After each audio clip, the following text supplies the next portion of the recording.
Hello everyone, I'm here today to give my story. Father, please give me the right words to say. Okay. He wants me to share with you the things that I've gone through. I am the eldest daughter of 3 girls, now 5. I was born in the island of Jamaica. I was raised by my mother and my father. I was always told that I was the most beautiful little girl and everybody loved me. I was special, and but they don't know what happened. Well, I'm here to let you know what happened. Growing up, I've come to realize that I have put myself in a shell. I guess that's why my name is Shelly. No pun intended.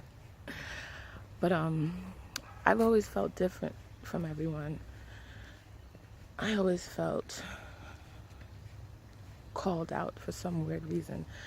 I always had a voice inside of me that always would let me know who I am and how special I was. I never really understood it, but nonetheless, that was my experience. I grew up with my mom, and I know she did the best that she could, but she wasn't the most nurturing to me. I didn't have anyone there to really teach me the things that I needed to know as far as nurturing and love was concerned. So I guess with all of that, I grew up very, closed in, not knowing that I wasn't happy, because I felt happy, I felt good. I walked around and I felt like everything was fine because I was always told so by this voice inside of me, but not aware that I had some things going on inside, which then now I realize led me to having appendicitis and having my appendix removed, and at a very young age, and different things of that nature. I love my parents. My dad, he was a hard worker. From what I know, he's always been a man of principle, very righteous. From my eye, he always did right. He was always there to support his people, but he just was never home. And I wanted him there because I loved my dad. I grew up, I guess, burying all of these feelings in. I had a younger sister, and for some reason, my mom and my sister, they had a better relationship than she had with me. And I always felt ganged up on when it came to being around the both of them. But thank you to Ahayah. He's always been in my heart to let me know that it was okay. Don't worry about it. He always explained to me what it was. He was always telling me, you're different. You're set apart. You're different. But I was young. I didn't understand. But I knew it made me feel good, so I went with it. Growing up. Sorry, someone's coming. How are you? How you doing today? Yes. Growing up, when I was in school, we shall I say, we came from Jamaica. My father came from Jamaica. We were in Jamaica, my mother and I, as a baby. My father came to the States and he worked. He worked hard. He worked very hard and stayed very humble, because I had the grace to hear the story on how he was in an apartment and he worked hard and he saved up the money and he got us to come here. Long story longer, I'm here, and we're living. So let me get back to when I started going to school, and these things only a few people are aware of. Some of the things that I'm going to expose, some things no one has known. I myself didn't even know I was holding this. I'm sorry for rambling on, but this is just how it's coming out. Please understand that. I was in kindergarten, I would say. I could remember being there. I had such long, thick, beautiful hair, and I was, I guess what they considered, I was light-skinned, long hair, so I dealt with a lot of attacks from people. You know, oh, you think you're better than us, you think you're pretty, you think you're this. And I didn't. I didn't. I just wanted people to truly know me for who I was. And not always have to fight or justify why my hair was so thick, or why I was light-skinned, or why I looked the way I looked. I didn't have anything to do with that. But going through the years, I'd say about first grade, I started to be picked on. And I mean picked on very bad. I was bullied to the point where I was forced to do things that I didn't want. I forgive these young girls, I really do. Because they don't know what they were doing. But nonetheless, I did go through these things. Throughout the time, again, that voice just kept talking to me. There was a point in time where I got a young girl, she copied my work, and she was copying work from me. And my dad, you know, sometimes when he came home, I know he meant well. He would go over our homeworks with us and went over the math, and he was very critical. Like, you know, you got a 99, that's good, but I want you to get 100. And, you know, it kind of made us feel a little bit unworthy at the time. But knowing now his heart was in the right place. He wanted the best for us, the best that he knew how. So anyhow, getting back to the story, my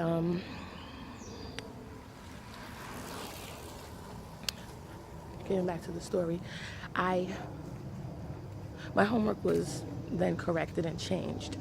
So we were in class, and, you know, everybody's sitting there going over the work. And of course, the young ladies who copied the work from me, they still had the same answers, but mine were different.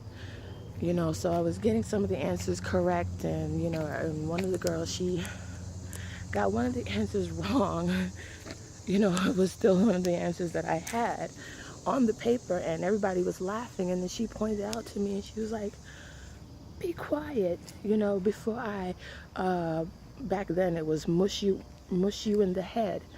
And something inside of me just was like, no, I don't have to put up with this anymore.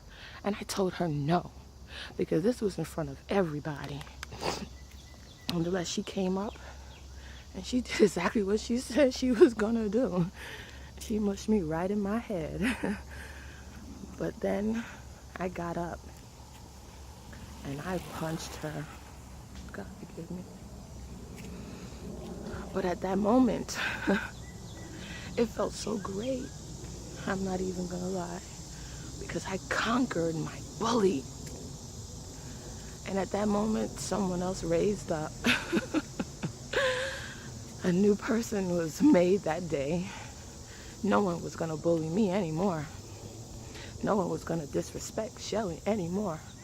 Because at this point, I felt I had a voice.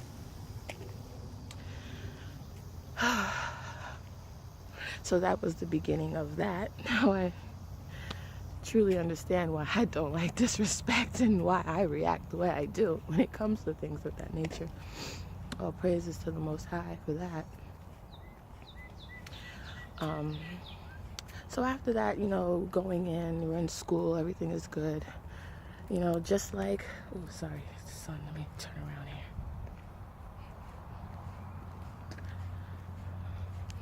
Sorry. Yeah, so, like I was telling you, my dad is the type. He's a hard worker, and he works and works and works. So guess what? We moved on up from him being into the apartment, to us living in Brooklyn, to us now moving to Long Island. Before I get to this point, the Most High wants me to go back. I did forget a bit of a part where I grew up in Brooklyn, and my dad worked, you know, he was working, and my mom was working, so they would send us to daycare. And me and my sister, she's 18 months younger than me, and we would go to daycare, and, you know, remember going, and one time, still kind of vivid, but this is what I remember. I remember being there. I remember being around a bunch of kids and being in a room with a bunch of boys. It's still not clear completely, but I can remember a bunch of boys around and my back being on the bed, and I guess maybe they were fond playing with me. Sorry, this is the best way that I can explain it.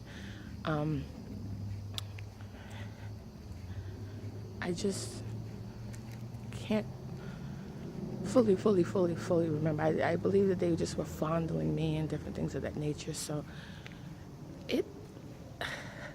I was curious about why.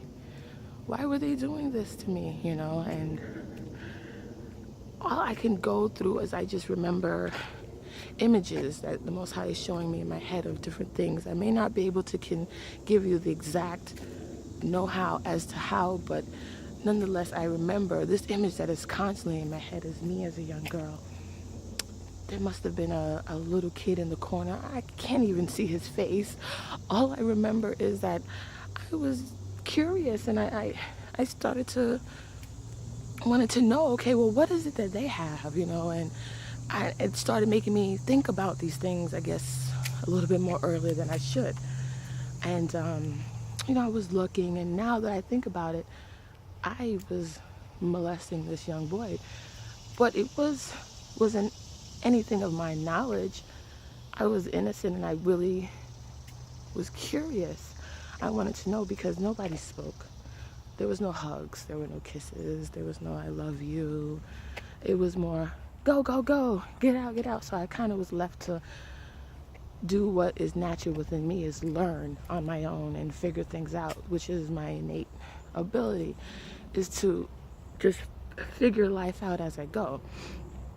So with all of that in me, and now I'm knowing, it was all stored up in me because I have some kind of a way to block things out and not remember or just keep on going, because like I said, that voice inside of me just always kept me going, So coming back into the time now where my dad was working, we're moving up, and he's making money, and he's decided that he's gonna have his business. He's opening up a business. We moved now to Queens.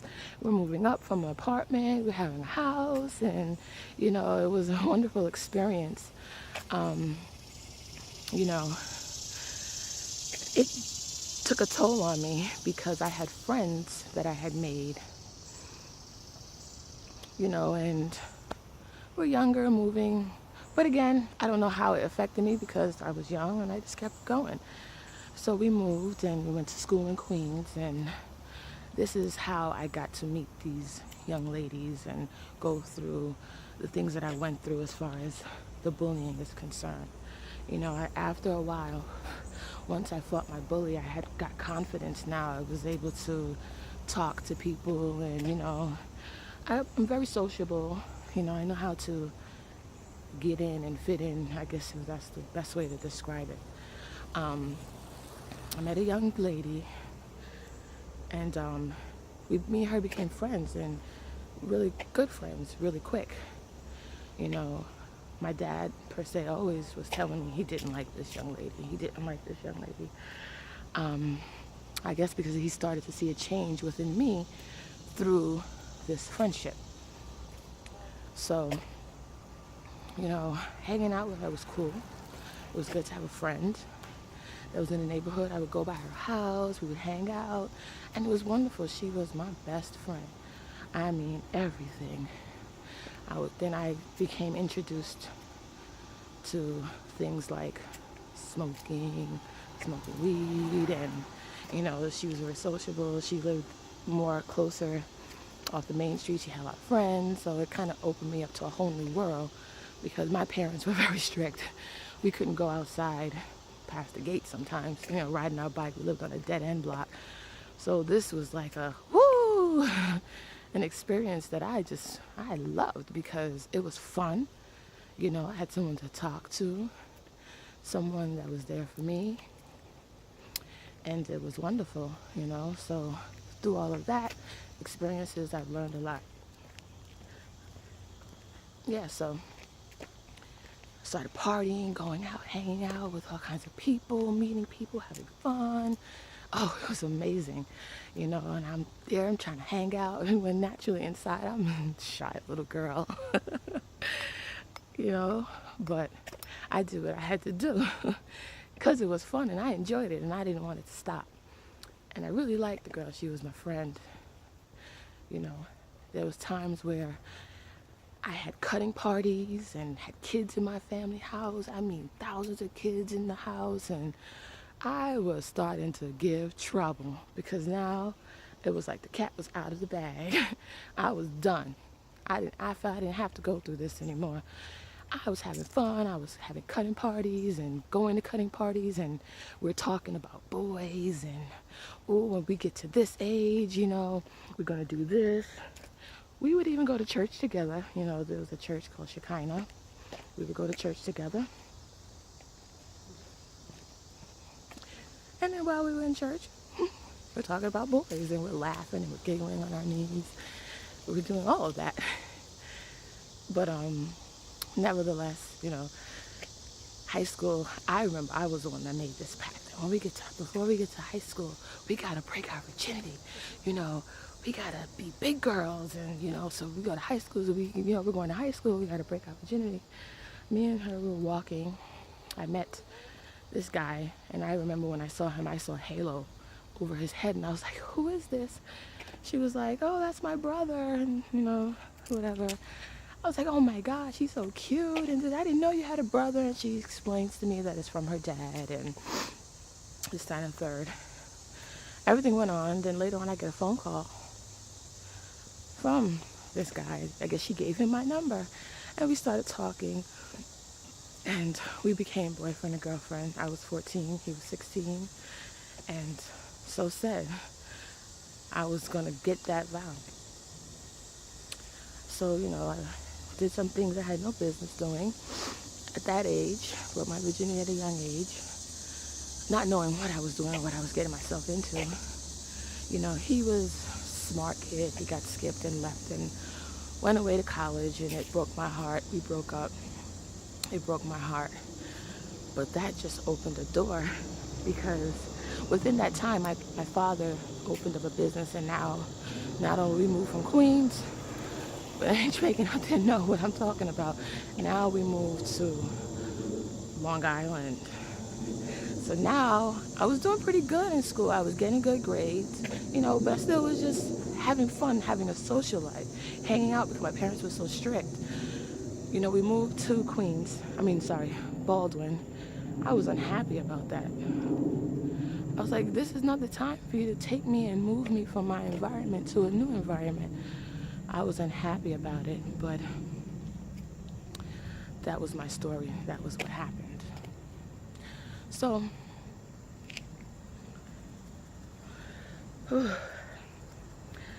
that opened up a door for me that I wasn't aware. I became very promiscuous now because I felt love, and I wanted to continue to feel that because, again, I didn't have that at home.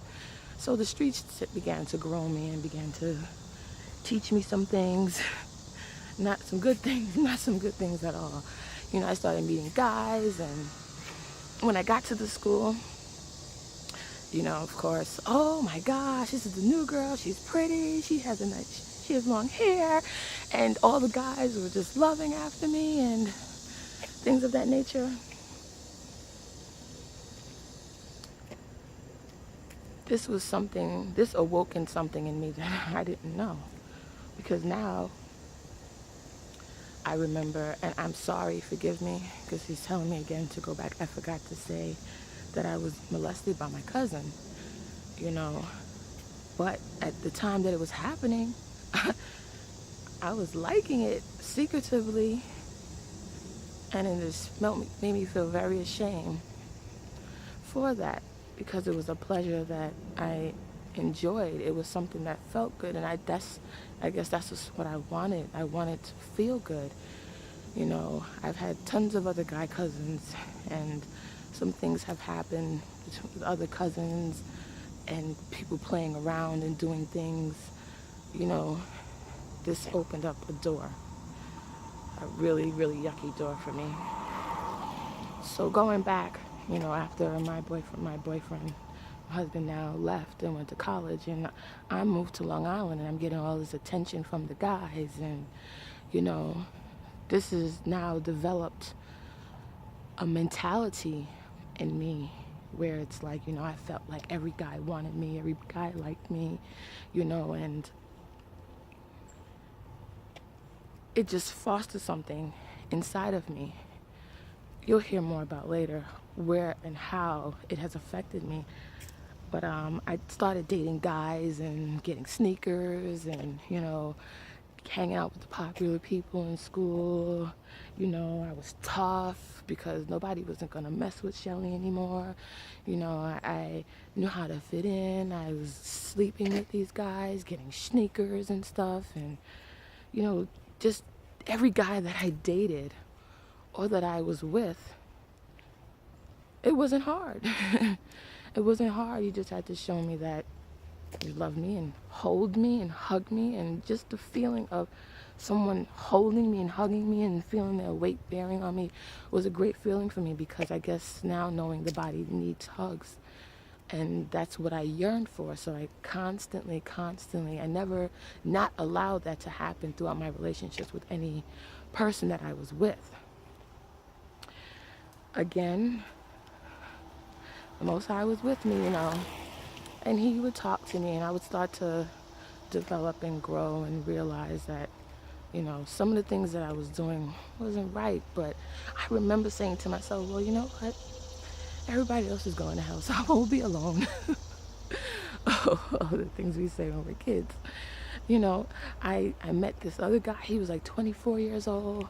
I was in high school, and it was cool for these guys. They would come to the school, and I was one of the girls who was his girlfriend. And, I ran away from home. I was living with them. He's back and forth in jail, and I'm staying there. I'm hanging out with them. I'm living this life that I was supposed to. I ended up becoming pregnant at the age of 14. And I remember one day being at home in my mom's bedroom, and I had this excruciating pain. And come to find out, it was a miscarriage. So my family, then found out that I had a miscarriage, and the baby was gone. God knows exactly what he's doing. And at the time, I remember saying to myself, oh, thank you, God, I wasn't ready for that. I wasn't ready for that at all, And, but that didn't quite stop me all the way. After that, I had my cousins. They would come down and visit, and they all knew that anytime Shelly had a party or we had parties, it was fun. It was very fun. He blessed me with a very creative mind, and family would come over. I have a large family. I have 27 aunts and uncles that are familiar with between my mother and father. So it was a large family. I didn't really need anything else. The community that I had was family. And and all my cousins, they liked me too. And, so I guess it developed an ego within me. And because I was so shy and so humble and so timid within myself, that I was always afraid. After a while, I became, afraid of being around guys sometimes, because I felt everybody wanted me. And, my cousin one time came down from Florida, was visiting us, and of course I had to take her around town and show her a fun time. And, because I was hanging out in the streets smoking weed, and we were doing things. We were in high school, just giving trouble, bullying and fighting other schools, girls, forming gangs, and we're fighting schools, and we're jumping people. And I ended up getting expelled from high school for having a fight because a girl decided to disrespect me, and I had to let the whole entire school know that she was going to, I guess, get what I felt she deserved, and the embarrassment that she tried to embarrass me with, I did that horrible in front of everyone. And that fight involved a lot of people. The whole entire school. People were involved. I mean, building glasses were broken, hair was removed. I mean, it was a big catastrophe, that fight. And I remember my dad having to come to school and be there for the meeting that we had, and the parents had to sit down and consult over this, and my father, he was always there, but always was wondering why, what has happened to my beautiful girl, you know. But he didn't know. How you doing, brother? He didn't know. He was at work, he was always out. He was a gambler. He played the horses, so if he wasn't at work, he was at the horse, gambling. So we were free for the devil to just play with us and just teach us whatever. And again, I love my dad. I love my dad. He didn't know any better. Oh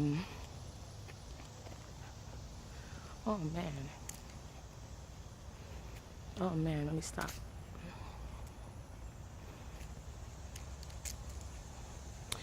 He wants me to go back. Ooh. I always try not to talk about this, but he wants me to go back, so I'm going to do it. And whatever the Father says, I'm going to do. When I was in Queens, just before we moved to Long Island, we had a neighbor, and she would come over and babysit us for my mom when she was working, because my mom worked in the city, and she would babysit us and things of that nature. So mind you, I've been molested already. I've had my cousin fondle me and different things of that nature. So she came along and she decided that she wanted to do the same to me. She wanted to touch me and grope me and do things that after a while I felt was very nasty. I didn't like it. But then I got to like it after a while. And began doing that with other people. But then I can't explain. There was just something about me where I couldn't get completely addicted or completely consumed. Like I would be in the midst of a situation, but it wouldn't I can't explain. I wouldn't stay there for long, So we left and went to Baldwin. Again, that's gone way to the back of my mind because there's nothing that I'm thinking about. But these are the things that did happen and I did do for pleasure. I've come to realize that I've become a lover of pleasure, a lover of feeling good and wanting to feel hug and feel love, So as I was in Baldwin, I never was ever even interested or even, I never dwelled into that because that wasn't right. It wasn't right, and that's just how I saw it. That's just how I felt. My family felt that way. My father sat us down, had a conversation about that. It just wasn't right. So with that, I had to expose that. So now I'm going back to, getting expelled from school, fighting and just, I felt I was defending myself, So, and I won't say that those times were an enjoying time of my life because, my parents were strict and it was fun. I just wanted to have fun, and I managed to make that happen. So after a while, throughout the years, my mother was like, if you're not graduating, you should do something with yourself. So she told me to go to hair school because my mother went to hair school. So I did that. She said she didn't get her license and she wants me to make sure that I get mine. I did that because little do they know, all I needed was instructions and guidance. Because once I had guidance and instructions, I did exactly what I was told because there was always something inside of me that wanted to do the right thing. I wanted to do the right thing. I just didn't know what the right thing was. So I believe and I see why the Most High had me go through certain things because I had to figure it out on my own.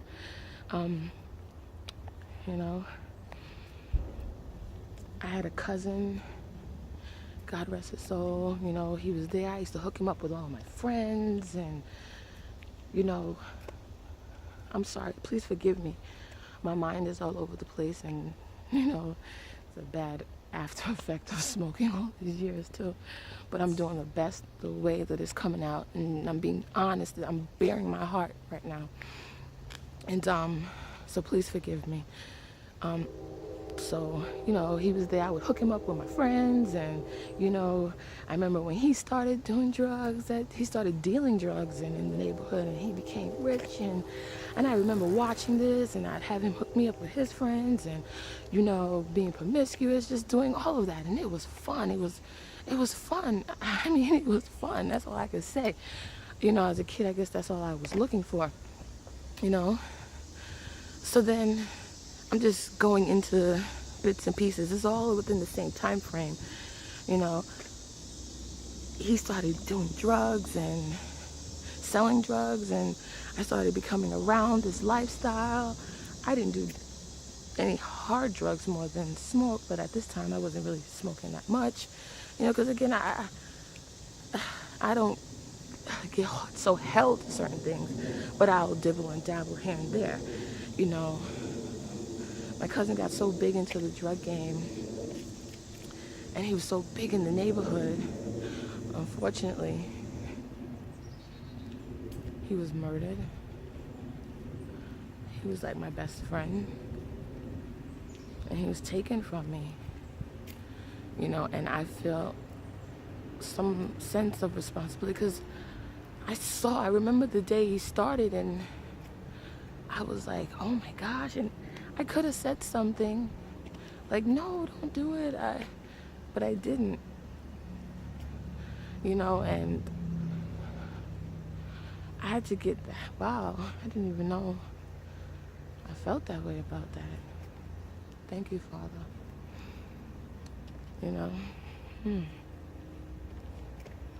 But there's some things that I was involved in, and I guess I thought that was the fast life, and I was enjoying it because it was fun. Again, there goes that word, fun. So after a while, when my cousin came, and we would drink in the bar. I mean, we got sloppy drunk. We would go and fight people for no reason. We would go and have sex with boys, and it was just horrible, And after that, I was like, I wanted to move. I wanted to leave where I was. Something inside of me, I knew I needed to change. I needed to get out of my environment. And if I didn't, that it wasn't going to be good. I needed to leave.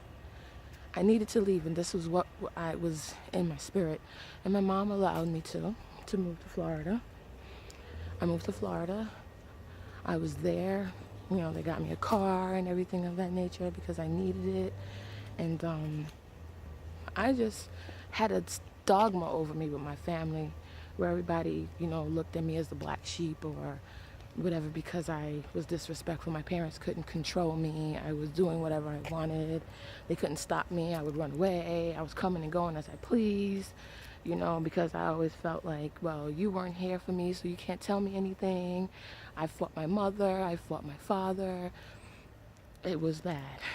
They couldn't control me. I wouldn't let no one control me.